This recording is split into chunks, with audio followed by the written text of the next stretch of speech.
राजकुमार भाटी जी, आप ही के साथ शुरुआत कर रही हूं। जब से लोकसभा चुनाव के नतीजे सामने आए हैं, पूरा विपक्ष इसे अपनी बड़ी जीत बता रहा है, पूरा विपक्ष इसे मोदी की हार बता रहा है। लेकिन आज पीएम ने साफ कर दिया, न हारे थे, न हारे हैं और न हारेंगे। नहीं, किसी को कभी हारना भी नहीं चाहिए। हम किसी के हारने की बद्दुआ नहीं करते। अच्छी बात है, हिम्मत नहीं हारनी चाहिए किसी को। हिम्मत हमेशा हिम्मत और हौसला बना कर रखना चाहिए। हम अपनी जीत इसे इसलिए मान रहे हैं कि पहली बार अभी आपने शुरुआत की अपने शो की, कहा कि एनडीए को बहुमत है। बहुत दिनों बाद ये शब्द सुनने को मिला, वरना एनडीए और भाजपा तो गायब थे। मोदी सरकार, मोदी सरकार, मोदी की गारंटी, मोदी ये करेगा, मोदी वो करेगा।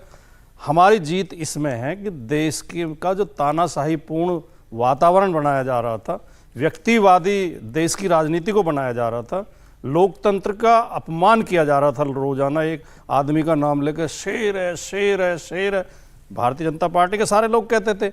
आज वो शेर जो जंगल का शेर था, आज वो सर्कस का शेर हो गया है। अब रिंग मास्टर के हंटर पे उसे नाचना पड़ेगा। रिंग मास्टर कहेगा स्टूल पे बैठो, दौड़ के कूद के स्टूल पे बैठना पड़ेगा। रिंग मास्टर कहेगा आग के गोले में से कूदो, आग के गोले में से कूदना पड़ेगा।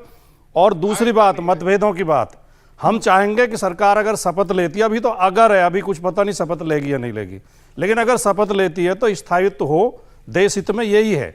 लेकिन इनके अंदर जो अंतर्विरोध हैं, नीतीश कुमार जी, अभी आप डॉक्टर अजालोक से पूछना, क्या नीतीश कुमार जी अग्निवीर योजना के विरोध में नहीं थे? क्या नीतीश कुमार जी सीएए के विरोध में नहीं है? क्या नीतीश कुमार जी जो यूसीसी के विरोध में नहीं है? और आगे बढ़िए, आंध्र प्रदेश चंद्रबाबू नायडू ने क्या अपने घोषणा पत्र में विधानसभा में सरकार बनेगी तो हम मुसलमानों को 4% आरक्षण देंगे, नहीं लिखा है? तो क्या मोदी जी इन दोनों की इन बातों को मानेंगे? मोदी जी यूसीसी वापस लेंगे, सीएए वापस लेंगे, अग्निवीर योजना वापस लेंगे, चंद्रबाबू नायडू के मुस्लिम आरक्षण का समर्थन करेंगे, जो अभी लोकसभा चुनाव में 15 दिन पहले कह रहे थे मोदी मर जाएगा लेकिन मुसलमानों को आरक्षण नहीं होने देगा। तो ये तो रहे मुद्दे, या तो ये झुकेंगे या वो झुकेंगे। अब कौन झुकेगा कौन नहीं झुकेगा, अजय आलोक जी इस पर जवाब देंगे। लेकिन सिर्फ इतना बताइए भाटी जी, आपकी बातों से मुझे महसूस हो रहा है कि आप इनको हराने के लिए नहीं, बल्कि एनडीए की ताकत कैसी होनी चाहिए, एनडीए कैसे एकजुट होना चाहिए, इसलिए आप लोग चुनाव लड़ रहे थे, क्योंकि इसी पर आप पीठ थपथपा रहे हैं अपनी। मैं इसका भी जवाब दे देता हूँ 30 सेकंड में। हाँ। हम पूरी तरह हराने के लिए, जीतने के लिए लड़े थे। अगर चुनाव, आप माफ़ी चाहता हूं, फिर आप कहेंगे कि ये आप ये कर रहे हो और वो आरोप लगा रहे हो। अगर चुनाव फ्री एंड फेयर हुए होते, खास तौर से अगर मीडिया ने भी अपनी जिम्मेदारी निभाई होती, ये जो सीटें आई हैं इनमें से कम 50 सीटें मीडिया के गलत रोल की वजह से आई हैं। पूरे चुनाव मीडिया 400 पार कहता रहा, सारे ओपिनियन पोल, सारे एग्जिट पोल, मीडिया एक तरफा एक पार्टी के पक्ष में बोलता रहा। उससे बहुत लोग गुमराह हो गए, बहुत लोग गुमराह हो गए।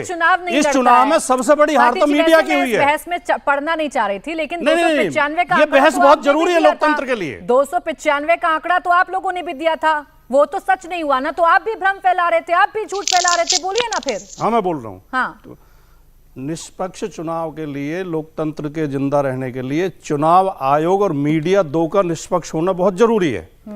मीडिया लगातार देश को गुमराह कर रहा था, गलत मुद्दे उठा रहा था, झूठी रिपोर्ट दे रहा था। आप देखिए, और हमें तो किसी के भी सर पर फोड़ सकते हैं भाटी जी, इसमें मैं आपको नहीं, क्या ये सबने पूरे देश ने देखा नहीं है? उसी मीडिया पर खड़े होकर यहीं पर मेरे साथ मेरे डिबेट में आप आरोप लगा रहे हैं, यही स्वतंत्रता है। अरे इसमें आपका एहसान नहीं है, इसमें देश में लोकतंत्र, देश का संविधान हमें इसकी इजाजत देता है, इसमें किसी का एहसान नहीं है। यही बता रही थी मैं आपको, आपसे यही इसे ही तो खत्म करना चाहते थे। ये देश में लोकतंत्र है और आपने हमेशा बोला है, जब आप आए हैं आपने तब बोला है, आपकी पार्टी के तमाम लोकतंत्र की रक्षा के लिए हम लड़ रहे थे।